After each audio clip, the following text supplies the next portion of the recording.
1. எட்டுத்தொகை நூல்கள். எட்டுத்தொகை என்பது 8 நூல்களின் தொகுப்பாகும். இவை பல்வேறு புலவர்களால் பாடப்பட்ட பாடல்களின் தொகுப்புகள்.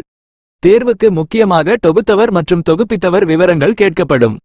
குறிப்பு: எட்டுத்தொகை நூல்கள் பலவற்றிற்கு கடவுள் வாழ்த்து பாடலை பாடியவர் பாரதம் பாடிய பெருந்தேவனார் ஆவார். நூல் திணை தொகுத்தவர் தொகுப்பித்தவர். 2. நற்றிணை அகம் தெரியவில்லை பன்னாடு தந்த பாண்டியன் மாறன் வழுதி. 3. குறுந்தொகை அகம் பூரிக்கோ தெரியவில்லை. 4. ஐங்குறுநூறு அகம் புலத்துறை முற்றிய கூடலூர் கிழார் யானைக்கட்சை மாந்தரஞ்சேரல் இரும்பொறை. 5. பதிற்றுப்பத்து புறம் தெரியவில்லை தெரியவில்லை. 6. பரிபாடல் அகம் மற்றும் புறம் தெரியவில்லை தெரியவில்லை. 7. கலித்தொகை அகம் நல்லந்துவனார் தெரியவில்லை. 8. அகநானூறு அகம் மதுரை உப்பொரிகுடி கிழார் மகனார் உருத்திரசன்மன் பாண்டியன் உக்கிரப்பெருவழுதி. 9. புறநானூறு புறம் தெரியவில்லை தெரியவில்லை. 10. பத்துப்பாட்டு நூல்கள். பத்துப்பாட்டு என்பது 10 நீண்ட பாடல்களின் ஆற்றுப்படை நூல்கள், அக நூல்கள், புறநூல்கள் தொகுப்பாகும். எண் நூல் ஆசிரியர். 11. திருமுருகாற்றுப்படை நக்கீரர். 2. பொருநராற்றுப்படை முடத்தாம கண்ணியார். 3. சிறுபானாற்றுப்படை நல்லூர் நத்தத்தனார். 4. பெரும்பானாற்றுப்படை கடியலூர் உருத்திரங்கண்ணனார். 5. முல்லைப்பாட்டு நப்பூதனார். 6. மதுரை காஞ்சி மாங்குடி மருதனார். 7. நெடுநல்வாடை நக்கீரர். 8. குறிஞ்சிப்பாட்டு கபிலர். 9. பட்டினப்பாலை கடியலூர் உருத்திரங்கண்ணனார். 10. மலைபடுகடாம் கூத்தராற்றுப்படை பெருங்கசிகனார். 3. 14 கீழ்க்கணக்கு நூல்கள். சங்கம் மருவிய காலத்தில் இயற்றப்பட்ட 18 நூல்கள் இத்தொகுப்பில் அடங்கும். இவை பெரும்பாலும் நீதி நூல்களாகும். எண் நூல் பொருள் ஆசிரியர். 1. நாலடியார் அறம் சமண முனிவர்கள். 2. நான்மணிக்கடிகை அறம் விளம்பி நாகனார். 3. இன்னா 40 அறம் கபிலர். 4. இனியவை 40 அறம் பூதஞ்சேந்தனார்.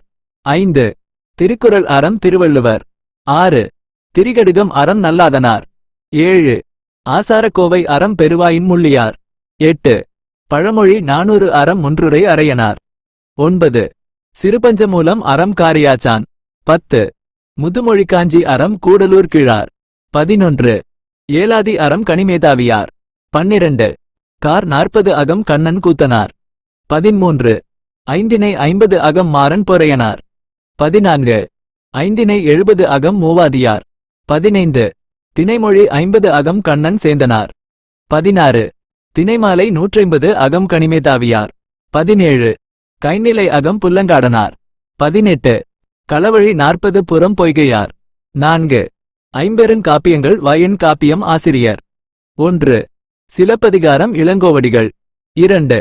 மணிமேகலை சீத்தலை சாத்தனார். 3. சீவக சிந்தாமணி திருத்தக்கதேவர். 4. வளையாபதி ஆசிரியர் தெரியவில்லை. 5. குண்டலகேசி நாதகுத்தனார் அல்லது நாககுத்தனார். 5. ஐஞ்சிறுகாப்பியங்கள். வயன் காப்பியம் ஆசிரியர். 1. உதயனகுமார காவியம் ஆசிரியர் தெரியவில்லை. 2. நாககுமார காவியம் ஆசிரியர் தெரியவில்லை. 3.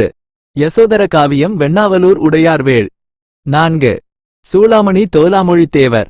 5. நீலகேசி ஆசிரியர் தெரியவில்லை.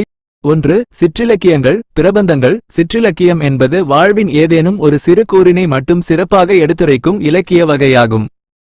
இவை அறம், பொருள், இன்பம், வீடு என்ற 4இல் ஒன்றையோ சிலவற்றையோ மட்டும் கூறும். தமிழ் இலக்கண நூல்கள் சிற்றிலக்கிய வகைகளை 96 என பட்டியலிட்டாலும் காலப்போக்கில் பல புதிய வகைகளும் தோன்றியுள்ளன. இவை பிரபந்தங்கள், நன்கு கட்டப்பட்டது என்றும் அழைக்கப்படுகின்றன. தேர்வுக்கு பயன்படும் சில முக்கிய சிற்றிலக்கிய வகைகளும் அவற்றின் புகழ்பெற்ற நூல்களும். சிற்றிலக்கிய வகை விளக்கம். முக்கிய நூல் ஆசிரியர் பிள்ளைத்தமிழ் இறைவனையோ அரசனையோ பெரியோரையோ குழந்தையாக பாவித்து 10 பருவங்களில் காப்பு, செங்கீரை, தால் 100 பாடல்களால் பாடுவது. மீனாட்சியம்மை பிள்ளை தமிழ் குமரகுருபரர் பரணி போரில் 1000 யானைகளைக் கொன்று வெற்றி பெற்ற வீரனை புகழ்ந்து பாடுவது. தோற்றவர் பெயரில் பாடப்படும் கலிங்கத்து பரணி சயங்கொண்டார் தூது தலைவன் தலைவி தன் குறையை தீர்க்க அன்னம், கிளி, மேகம், தமிழ் போன்றவற்றை தூதாக அனுப்புவது. தமிழ் விடு தூது ஆசிரியர் தெரியவில்லை. உலா தலைவன் அரசன் இறைவன் வீதியில் உலா வருவதைக் கண்டு 7 பருவ மங்கையரும் பேதை பெதும்பை காதல் கொள்வதை பாடுவது. மூவருலா விக்கிரம சோழன், குலோத்துங்க சோழன், இராசராச சோழன் உலா, ஒட்டக்கூத்தர் பள்ளு உழவர்களின் பள்ளர் வாழ்வியலையும் வேளாண்மை சிறப்பையும் கூறும் இலக்கியம். நாடக வடிவில் அமையும் முக்கூடற்பள்ளு ஆசிரியர் தெரியவில்லை குறவஞ்சி குறத்தி குறி சொல்லும் பெண் ஒரு தலைவியின் காதல் வாழ்வை பற்றி குறி சொல்லுவதை சித்தரிக்கும் நாடக இலக்கியம். குற்றால குறவஞ்சி திரிகூடராசப்ப கவிராயர் கலம்பகம் களம் 12 கூட்டல் பகம் 6 சமன் 18. பல 18 உறுப்புகளைக் கொண்டு பலவகை செய்யுள்களால் ஆசிரியப்பா வெண்பா பாடப்படுவது. நந்தி கலம்பகம் ஆசிரியர் தெரியவில்லை. 2 பக்தி இலக்கியங்கள் தமிழகத்தில் பல்லவர் மற்றும் சோழர் காலங்களில் சுமார் 6-9ஆம் நூற்றாண்டு பக்தி இயக்கம் உச்சம் பெற்றது.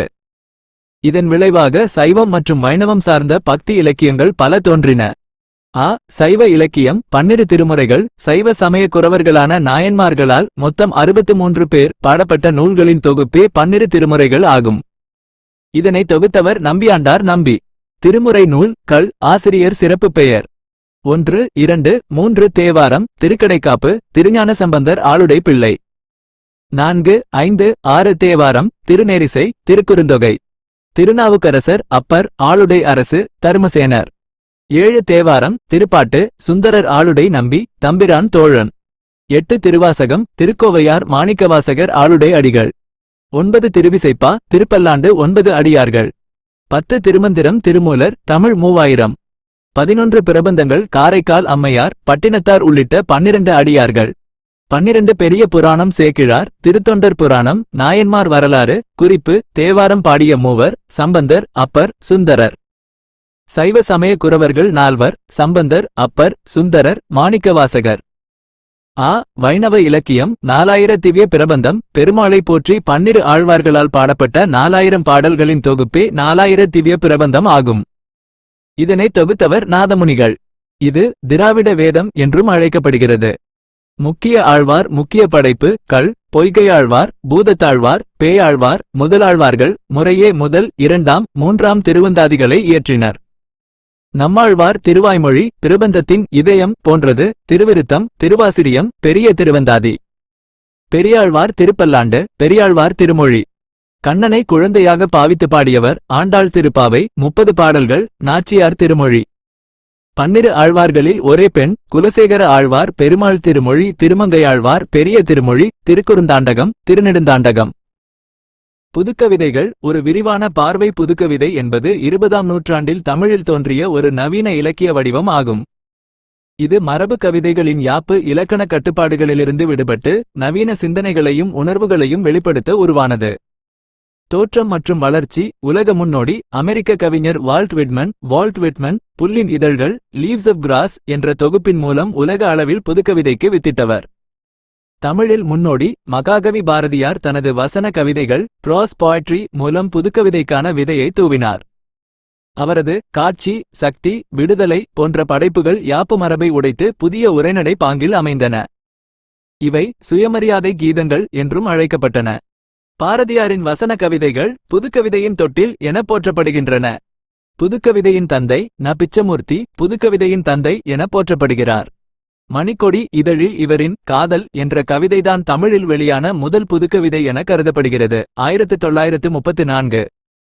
இவரின் பிரசண்ட மார்க்கண்டன் வழித்துணை போன்ற கவிதைகள் குறிப்பிடத்தக்கவை. எழுத்து இதழின் பங்கு. சு. செல்லப்பா நடத்திய எழுத்து என்ற இலக்கிய இதழ் 1959 முதல் 1970 வரை புதுக்கவிதை வளர்ச்சிக்கு ஒரு பெரும் களமாக அமைந்தது. பல புதுக்கவிஞர்களை அடையாளம் கண்டு அவர்களின் படைப்புகளை வெளியிட்டு புதுக்கவிதைக்கு ஒரு அங்கீகாரத்தை வழங்கியது. இதுவே எழுத்து இயக்கம் என்றும் அறியப்பட்டது. சு. செல்லப்பாவின் புதிய தரிசனங்கள் என்ற நூல் புதுக்கவிதை பற்றிய கட்டுரைகளை கொண்டது. இவர் புதுக்கவிதை என்ற சொல்லையும் முதன்முதலில் பரவலாக பயன்படுத்தினார். வானம்பாடி இயக்கம் 1970களில் கோவையில் உருவான வானம்பாடி இலக்கிய இயக்கம் புதுக்கவிதைகளை மக்கள் மத்தியில் கொண்டு சென்றது. சமூக சிக்கல்கள் அரசியல் விமர்சனங்கள் தத்துவ சிந்தனைகள் ஆகியவற்றை எளிய மொழியில் புதுக்கவிதைகள் மூலம் முன்வைத்தது. இந்த இயக்கத்தின் கவிஞர்கள் ஞானி சிற்பி பாலசுப்பிரமணியம் மு. மேத்தா ஈரோடு தமிழன்பன் அப்துல் ரகுமான் போன்றோர். வானம்பாடிகள் வெளியிட்ட இதழ் வானம்பாடி மலர். புதுக்கவிதையின் முக்கிய பண்புகள் யாப்பு கட்டுப்பாடு இன்மை மரபு கவிதைகளில் உள்ள சீர் தலை அடி தொடை எதுகை மோனை போன்ற இலக்கண கட்டுப்பாடுகள் இன்றி எழுதப்படுவது. பொருண்மை முதன்மை வடிவத்தை விட பொருளுக்கும் சொல்ல வந்த கருத்துக்கும் முக்கியத்துவம் அளிப்பது. சுருக்கம் குறைந்த சொற்களில் ஆழ்ந்த பொருள் வெளிப்பாட்டை நோக்கமாக கொண்டது. நேரடியான மொழிநடை எளிய இயல்பான பேச்சு வழக்கு சொற்கள் மற்றும் வாக்கிய அமைப்பை பயன்படுத்தும். படிமங்கள் மற்றும் குறியீடுகள் புதிய சிந்தனைகள் நுட்பமான உணர்வுகளை வெளிப்படுத்த படிமங்கள் இமிஜரி மற்றும் குறியீடுகளை சிம்பிளிசம் அதிகம் பயன்படுத்துவது. மனித நேயம் மனிதனின் அன்றாட வாழ்க்கை சமூக சிக்கல்கள் உளவியல் போராட்டங்கள் இயற்கையின் மீதான காதல் போன்றவற்றை மையமாக கொண்டது. அழகுணர்ச்சி இயல்பான மொழிநடையிலும் படிமங்களிலும் ஒரு புதிய விதமான கவித்துவ அழகை படைப்பது. முக்கிய புதுக்கவிஞர்களும் அவர்களின் படைப்புகளும். தேர்விற்கான முக்கியத்துவம் ந. பிச்சமூர்த்தி புதுக்கவிதையின் தந்தை. மணிக்கொடி இதழில் எழுதத் தொடங்கினார். க. நா. சுப்பிரமணியம் புதுக்கவிதைக்கு வடிவம் கொடுத்தவர்களில் ஒருவர். சி. சு. செல்லப்பா எழுத்து இதழின் ஆசிரியர். சிறுகணமும் சீர்கெட்டதும் முதல் புதுக்கவிதை தொகுப்பு. தருமு சிவராம் பிரமிழ் மிக முக்கியமான புதுக்கவிஞர் ஆழ்ந்த தத்துவார்த்த கவிதைகளுக்கு பெயர் பெற்றவர். தி. ஜானகிராமன் கு. அழகிரிசாமி இவர்களும் புதுக்கவிதைக்கு பங்களித்தவர்கள்.